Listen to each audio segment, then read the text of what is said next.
এই যে একজন ইউটিউবার ফেসবুকার এরা হচ্ছে দেশপ্রেমিক, দেশের বাইরে থেকে এরা আপনার দেশ স্বাধীন করে ফেলে। প্রবাসী সাংবাদিক ইলিয়াস হোসেন এবং পিনাকি চট্টোপাধ্যায় যে বাংলাদেশের জনগণের মধ্যে বিভেদ তৈরি করছে, সেটা এবার অবশ্যই বুঝতে পারলেন নুরুল হক নূর এবং আম জনতা পার্টির চেয়ারম্যান তারেক রহমান।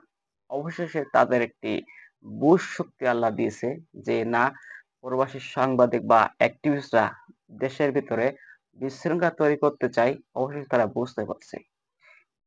ইলিয়াস এবং পিনাকিরা যাকে ইচ্ছা তাকে রয়্যাল এজেন্ট, আমলিকের দোসর বা স্বৈরাচারীর দোসর এমন আখ্যা দিয়ে তাদের বাড়ি ভাঙচুর এবং বিভিন্ন আন্দোলন কর্মসূচি ডাক দেওয়ার আহ্বান করে। তাদের মাধ্যমে কিন্তু ছাত্র জনতা অর্থাৎ ভিপি নূর, তারেক রহমান এরা আন্দোলন করতে গেছিল। কিন্তু অবশেষে তারেক রহমান, আম জনতা পার্টির তারেক রহমান এবং ভিপি নূর, গণ অধিকার পরিষদের ভিপি নূর, তাদের মাথা ব্রেন অবশেষে খুলে আইছে।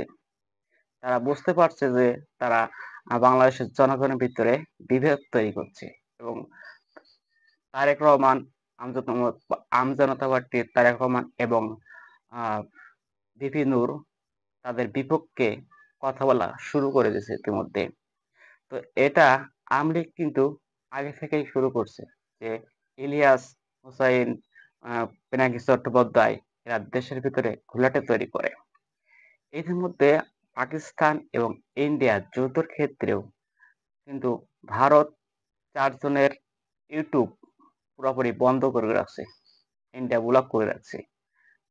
ইলিয়াস হোসেন, পিনাকি চট্টোপাধ্যায়, তারপর হচ্ছে জুলকারনাইন সাহেব, গণক সরোয়ার, এদের 4 জনের ফেসবুক, ইউটিউব পুরোপুরি ব্লক করে রাখছে। কারণ এদের উস্কানিতে দেশের ভিতরে একটা অশান্তি বিরাজ করে এবং উস্কানিতে দেশের ভিতরে একটা হানাহানি তৈরি হয়। তার কারণে কিন্তু ইন্ডিয়া এটা করছে। কিন্তু বাংলাদেশের মানুষ তো তাদের পক্ষে এখন, তাদের ইন্ধনে এখন আন্দোলন করছে। যেমন 32 ভাঙচুর করতে গেল, অবশেষে সেনাবাহিনীর বিপক্ষে যখন তারা আন্দোলন করতে চায় তখন ভিপি নূর, তারেক রহমান যায় না এবং তারা বুঝতে পারছে যে এরা দেশের ভিতরে একটি অরাজকতা তৈরি করতে চায়। পিনাকি দাদাকে বলবো, মানুষের বিবেক থাকে, পিশাচের কোনো বিবেক থাকে। গণ অধিকার পরিষদের নুরুল হক নূর এবং আম জনতা পার্টির তারেক রহমান যে অবশেষে বুঝতে পারছে যে তারা বাংলাদেশে বিশৃঙ্খলা তৈরি করতে চায়, এটাই অনেক। কারণ বাংলাদেশে কোন দল আসুক কিংবা না আসুক তা নিয়ে কিন্তু সাধারণ জনগণ এটা নিয়ে ভাবে না। সাধারণ জনগণ চায় দেশটা ভালোভাবে চলুক। ইলিয়াস এবং পিনাকির উস্কানিতে মূলত 32 ভাঙচুর করা হয়েছে। তারাই কিন্তু হলো বুলটিসার কোন জায়গায় আছে, কলা বাগানে আছে না আছে, সেখান থেকে ইঙ্গিত দেয় যে ওখানে ওটা নিয়ে ভাঙো।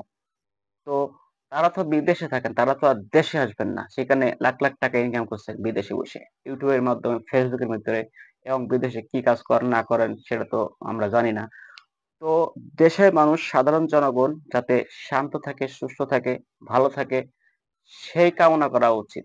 দেশের বিপক্ষে গিয়ে ইচ্ছা মতন কারো রয়্যাল এজেন্ট, ইচ্ছা মতন কাউরে পিছনে লাগা, কারো ভিডিও আছে বলে ধমক দিয়ে তাকে বসে আনা, এমনকি আসিফ নজরুল তাদের পক্ষ হয়ে কাজ করছিল, এখন তাকেই বলা হয় যে ভারতের এজেন্ট, রয়্যাল এজেন্ট। সেনাবাহিনী একটা দেশের শান্ত পরিবেশ করছিল 5ই আগস্টের পরে দিন থেকে, বলে আমার উপর আস্থা রাখুন। এখন তাদের বিপক্ষে গিয়ে কথা বলে।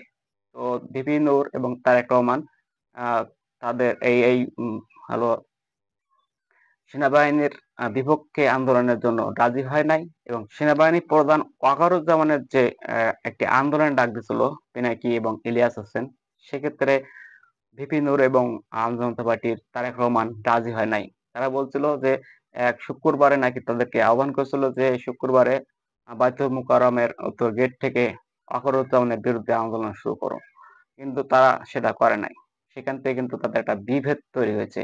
তারেক রহমানের বক্তব্য এবং ভিপি নূরের বক্তব্য এখন কিন্তু সম্পূর্ণ আলাদা হয়ে গেছে। কারণ দেশটা শান্ত থাক, সুস্থ থাক, দেশের জনগণ সবাই আমরা ভাই ভাই।